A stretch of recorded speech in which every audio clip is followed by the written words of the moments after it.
हे what's up guys, welcome back once again.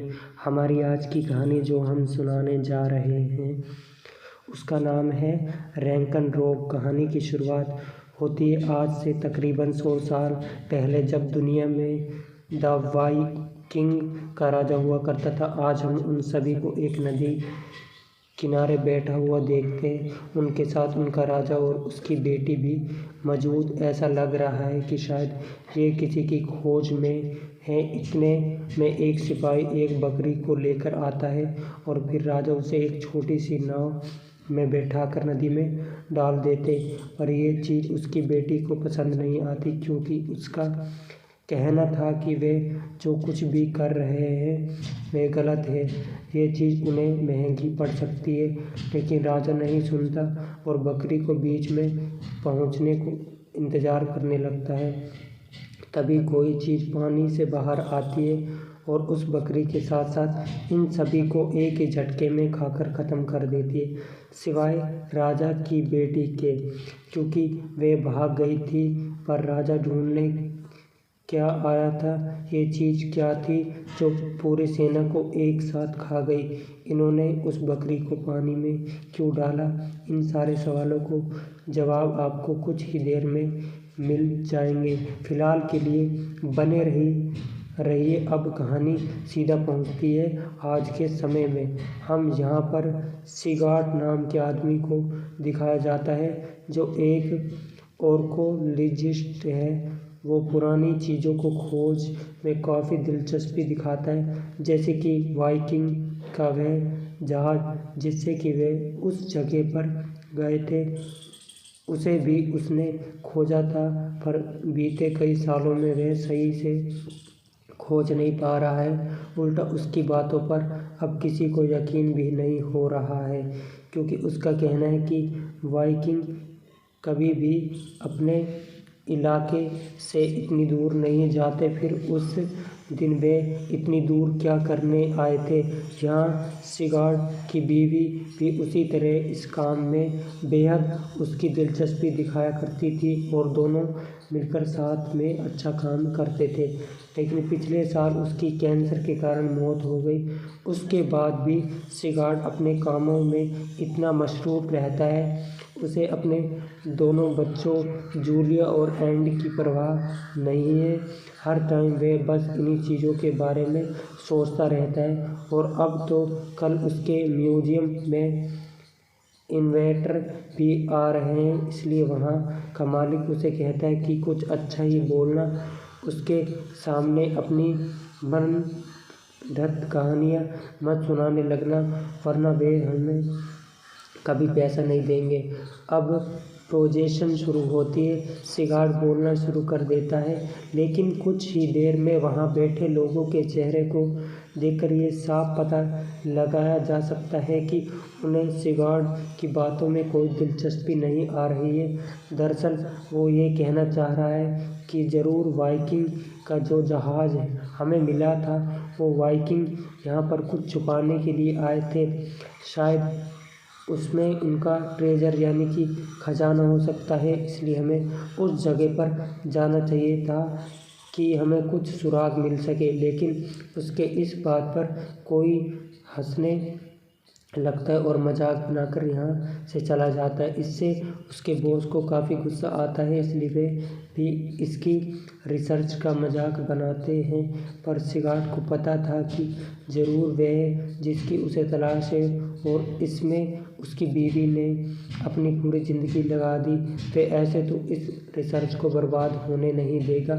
वे अपनी diary में लिखी चीज़ों को देखना शुरू करता है, जिसमें ये लिखा था कि वाइकिंग असल में डेनमार्क से फ्रैंडमार्क गए थे, उन्हें अपने शिप पर, और वहाँ से कभी लौटे ही नहीं। उन्हें वहाँ कुछ ऐसा दिखा जिसकी उम्मीद तो उन्हें कभी नहीं थी।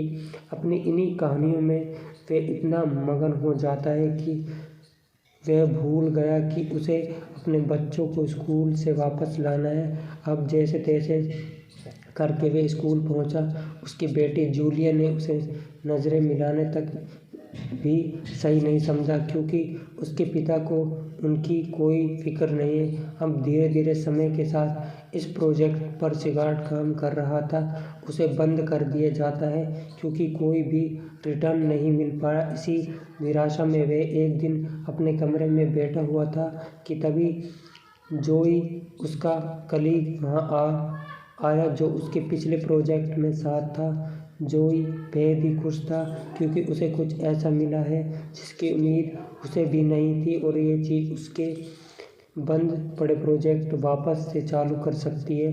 दरअसल उसे एक पत्थर मिला जिस पर किसी दूसरी भाषा में कुछ लिखा हुआ है, लेकिन ये इनके लिए कोई बड़ी बात नहीं है क्योंकि सिगार्ड को लैंग्वेज आती है।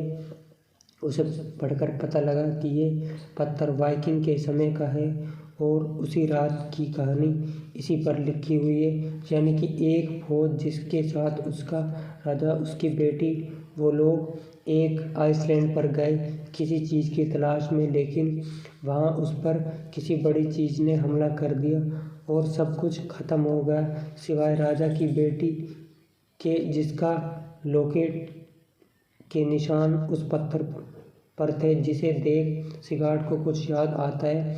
उसने ये चीज़ कहीं और भी देखी है। वो फौरन भागते हुए म्यूजियम पहुंचता है। उसने एक चीज़ को उठाया और ये कुछ और नहीं बल्कि उसकी खोजी हुई लॉकेट थी जो कि राजा की बेटी पहना करती थी, जिसको उस पत्थर पर रखने से उन्हें पूरा यकीन हो जाता है कि उसकी थ्योरी सच्ची थी। पर अभी भी कुछ काम बाकी है, जैसे कि इन्हें ये पता लगाना कि वह आइसलैंड है कहाँ पर, जिसके लिए सिगार्ड पूरी रात बैठा है और फिर उसे वे आइसलैंड का नक्शा मिल जाता है जिसकी खोज में वे बरसों से लगा हुआ था। दरअसल वह पत्थर ही एक नक्शा है जिसकी मदद से उसने इस काम को अंजाम दिया। इन्हें इसका पूरा यकीन था।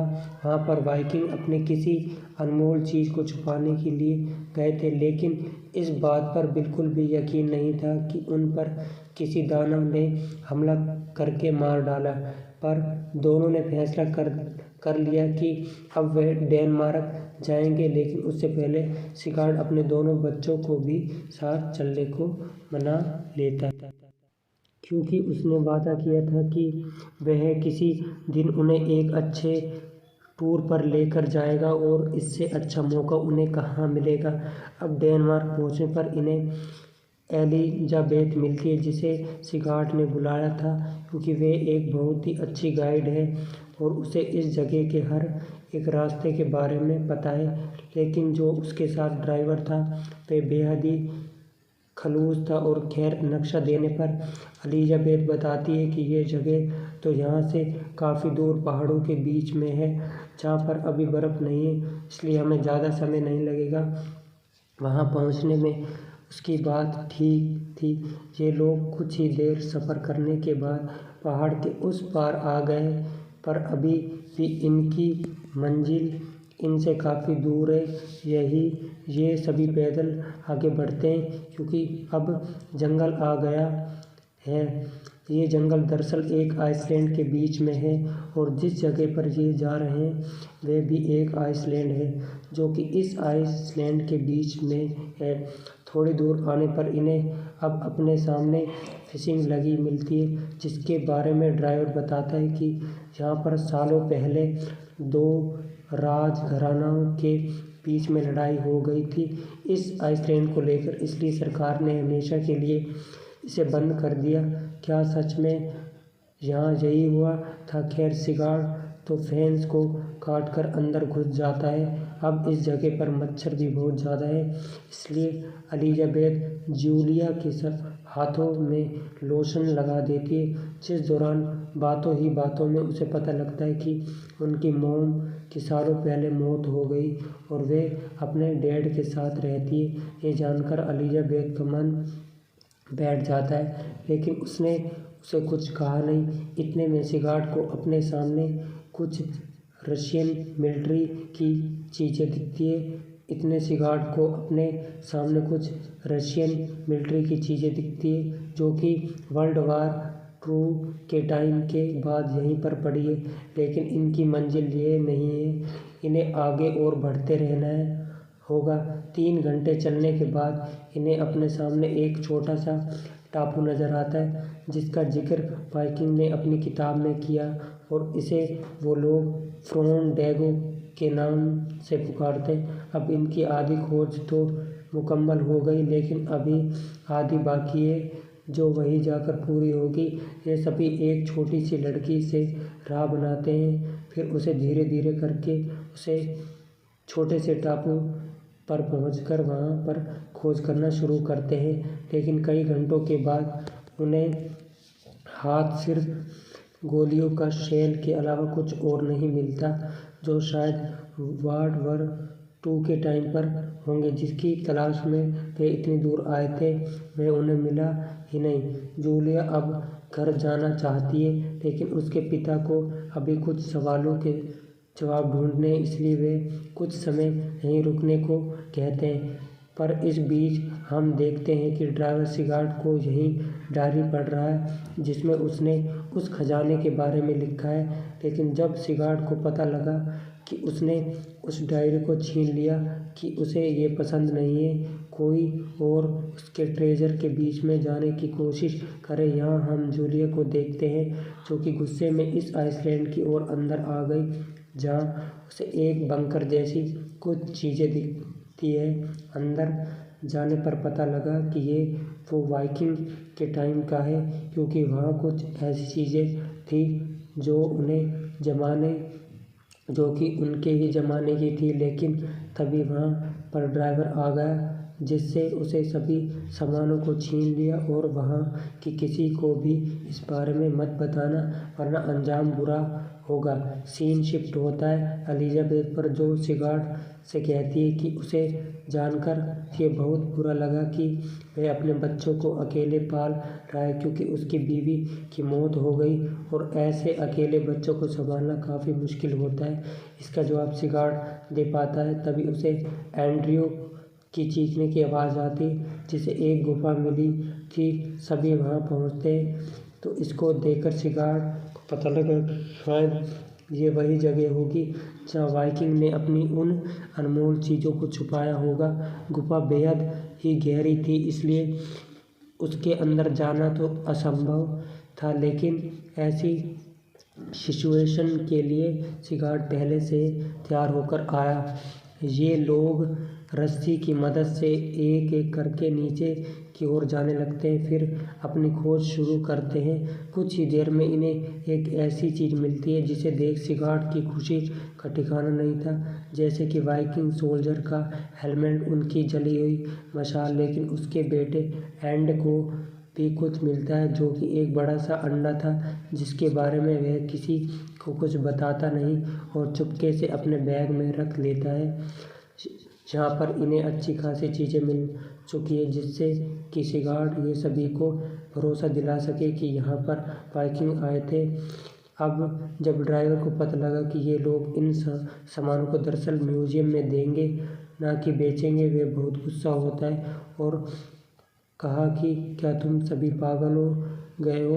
तुम्हें अंदाज़ा भी है हम लोग यहाँ पर कितना जोखिम उठाकर पहुँचे, और अगर ऐसे में तुम सभी म्यूजियम को ये दे दोगे तो हमारा क्या फ़ायदा होगा? इतना कहते ही वह सभी की ओर बंदूक तान देता है और उनसे वह सामान छीनकर ऊपर की ओर चला गया। पर यही तो उसने वह रस्सी को भी काट दी जिससे ये ऊपर जा पाते, यानी कि अब हो गई बड़ी मुसीबत, क्योंकि यहाँ पर ऊपर चढ़ना इतना भी आसान नहीं था। अगर चढ़ भी गए तो किनारे तक जाएंगे कैसे, क्योंकि कश्ती तो लेकर ड्राइवर निकल गया, लेकिन 1 मिनट में उसे कुछ महसूस हो रहा है, शायद नीचे कोई मछली हो सकती है, पर नहीं, ये तो कुछ ही और है, क्योंकि ये जो कुछ भी है वह किसी शेर की तरह घुर्रा रहा है, जिससे अगले ही पल में वह ड्राइवर और कश्ती का कोई अता पता नहीं दिखता। वहीं दूसरी ओर एंड्रयू को एक इंसानी कंगाल भी मिलता है, जिसे देखकर जूलिया बहुत ही ज़्यादा घबरा गई और जाने की जिद करने लगी। एलिजाबेथ ने क्लाइंब करना शुरू कर चुकी है, उसके लिए ज़्यादा मुश्किल नहीं होता। ऊपर पहुंचने पर वे एक एक करके सभी को ऊपर ले लेती है, पर ये क्या बाहर आने पर रहा भी नहीं थी। हाँ, जैसे आपको पहले ही बताया था, अब कोई चारा न होने की वजह से ये रात गुजारने को सोचते हैं। शायद कोई मदद के लिए आ गए। अगर ऐसा नहीं हुआ तो ये कल भी फिर से दोबारा नई कश्ती बनाने का सोचेंगे। अब जब कोई उसे कंगाल के मुंह को खोलता है तो उसके अंदर एक बड़ा सा दंत दिखाई देता है, जो शायद किसी जानवर का हो सकता है जिसने उसे मारा होगा। लेकिन ये देख शिकार सोच में पड़ गया कि इतना बड़ा जानवर कैसे हो सकता है जिसके इतने बड़े दांत हो। इसलिए पहली को सुलझाने के लिए दोनों फिर उसी गुफा में जाते हैं। इस बारी वे अंदर गए, जहां उन्होंने ढेर सारे कंगालों को देखा, जो शायद वाइकिंग सेना के होंगे, जो यहीं पर रुके थे जब यहाँ आए थे, लेकिन कभी भी अपने देश वापस नहीं जा सके। इस बीच शिगार्ड अपने रिसर्च में बड़ी एक चीज़ बताता है कि ऐसे वाइकिंग का मानना है कि कोई ऐसा दानव जो एक दिन पूरी दुनिया को ख़त्म कर देगा। लेकिन अगर ऐसा सच में होता तो अब तक दुनिया ख़त्म हो चुकी होती, और अगर ऐसा कोई दानव होता भी तो वे 1000 साल पहले ख़त्म हो गया होता, क्योंकि इतने साल जीना कोई मजाक नहीं बात है। यहाँ एक और बात गौर करने वाली थी, इन सभी की मौत एक ही तरफ से हुई थी, यानी किसी जानवर के काटने। तभी अचानक इन्हें पास जमे पानी में कुछ चाहट सुनाई देती है। जब वे थोड़ा और करीब गए तो इनकी आंखें फटी की फटी रह गई, क्योंकि उन्होंने पहली बार किसी ऐसी चीज़ को देखा जिसके बारे में कहीं कोई जिक्र नहीं था। दरअसल ये एक विशाल काया सांप था, जिसका आकार किसी सोमजिला इमारत इतना होगा। इसे देखे दोनों फौरन ऊपर आने में लग गए। यहाँ ऊपर बंकर में कुछ हुआ जिसके अंडे को लेकर एंड्रयू आया था। उसने एक छोटा सा सांप निकला, जिसकी हलचल से वे सभी उठ जाते, पर ऐसा लग रहा है जैसे वे किसी को बुला रहा है। जी हाँ, वे अपनी माँ को बुला रहा है, जो कि उस पानी के नीचे है। उसने अपनी बच्ची की जब पुकार सुनी तो बंकर ही पानी खींचने लगा, लेकिन समय रहते ये दोनों बाहर आ गए और इन्हें बचा लिया गया। अब जूलिया इससे बहुत ही ज़्यादा डर गई। वो ही नहीं बल्कि सभी लोग डर चुके। ये लोग डिसाइड करते हैं कि इन्हें अब जल्दी से यहाँ से निकलना होगा। पर वहाँ जिसको जब पे बॉक्स मिलता है जिसे वे बच्चा था, तो वे समझ गया कि वे दानव इनके ही पीछे आ रहा है। ये जानते हुए वे उस बॉक्स को अपने बैग में रख लेता है। न जाने उसके इरादे क्या थे, पर इसका अंजाम शायद बहुत ही बुरा होगा। एलिजाबेथ उन दोनों आइसलैंड के बीच में एक रस्सी को बांध देती है, जिससे सभी एक एक करके उस ओर आने लगते हैं। लेकिन जब बारी आती है शिगार्ड की, तो वह बीच में अटक जाता है। उसे ये अच्छे से पता था कि अगर ये पानी में गया तो उसका मरना तय है। अब तो उसका हुक भी टूटने वाला है, लेकिन सही मौके पर एलिजाबेथ जाकर उसकी जान बचा लेती है। लेकिन दोस्तों, तभी वहाँ पर वह आ जाता है जिसे देखकर हर किसी की रूह कांप गई। इतना बड़ा वह था कि किसी भी इंसान को चुटकी में खा सकता है। अब उसी के सामने ये दोनों थे, लेकिन कोई जो कि होशियारी की वजह से दोनों किनारे तक पहुंचने गए, फौरन वहां से आगे बढ़ने लगे।